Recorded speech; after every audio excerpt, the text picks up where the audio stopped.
खबर आ रही है कराची में ईद करीब आते ही लुटेरों ने कार्रवाइयां भी तेज कर दी हैं। मंजूर कॉलोनी में मुसल्लह डाकू के सैलून के अंदर शहरियों से लूटमार सामने आई है। मुलजिम अकेला था। वारदात की सीसीटीवी फुटेज भी मंजर आम पर आ गई है। मुलजिम तमाम अफराद से मोबाइल फोन और नकदी छीनकर बआसानी फरार हो गया है। आपको बता दें कराची में ईद करीब आते ही जो लुटेरों ने कार्रवाइयां हैं वो भी तेज कर दी हैं।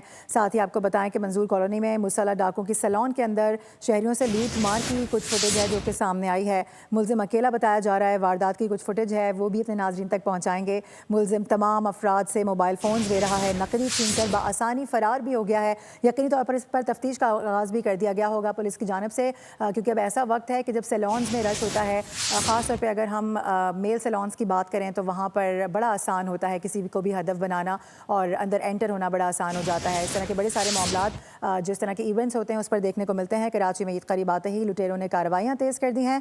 मंजूर कॉलोनी में मुसल्लह डाकू की सैलून के अंदर शहरियों से लूट मार बताई जा रही है। मुलजिम तमाम अफराद से मोबाइल फ़ोन और नकदी छीनकर बआसानी फ़रार भी हो गया है। अपने नाज़रीन को ये बता रहे हैं कि जैसे जैसे ईद करीब आ रही है ऐसे में हम देख रहे हैं कि जिस तरह की वारदातें हैं उसमें इजाफा होता नज़र आ रहा है, चाहे वो कैश की वारदातें हों, कैश स्नैचिंग की वारदात हो, मोबाइल स्नैचिंग की वारदात हो, बाइक्स हों, गाड़ियाँ हों, इस तरह की बड़ी सारी वारदात हैं जो कि सामने आती हैं। ख़ास तौर पे गुज़िश्ता दिनों में हमने ये भी देखा कि किस तरह से एक भिखारी गैंग भी सरगर्म हुआ है। मज़ीद बात करेंगे, मोहम्मद काशान हमें ज्वाइन करें।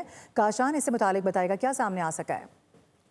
जी बिल्कुल, देखें कराची में ईद करीब आते ही डाकुओं ने अपनी कार्रवाइयां भी तेज कर दी हैं। मंजूर कॉलोनी सेक्टर सी में अकेले मुसल्लह डाकुओं ने हेयर सलून में मौजूद 10 से ज्यादा अफराद को यरगमाल बनाकर लूट मार की वारदात की है। जबकि वारदात का वाकया जो है कल रात पेश आया है। फुटेज में देखा जा सकता है कि एक मुलजिम ने नीली टी शर्ट और पैंट और सर पर कैप लगा रखा है और शिनाख्त छुपाने के लिए इसने मास्क का भी इस्तेमाल किया है। मुलजिम अचानक सैलून में दाखिल हुआ जबकि असला निकालकर दुकान में मौजूद तमाम ग्राहकों और अमले को खौफजदा कर दिया। वारदात के वक्त दुकान में कटिंग करवाने वाले अफराद के अलावा सोफे पर बैठे अपनी बारी का इंतजार करने वाले नौजवान भी मौजूद थे। मुलजिम ने बारी बारी तमाम अफराद से मोबाइल फोन और नकदी छीनी। इसी दौरान दुकान में मौजूद तीन अफराद ने मुजाहमत की बजाय जान बचाने के लिए खामोशी इख्तियार करी। डाकू ने इंतहाई इत्मीनान के साथ हर शख्स की जेबों की तलाशी भी ली।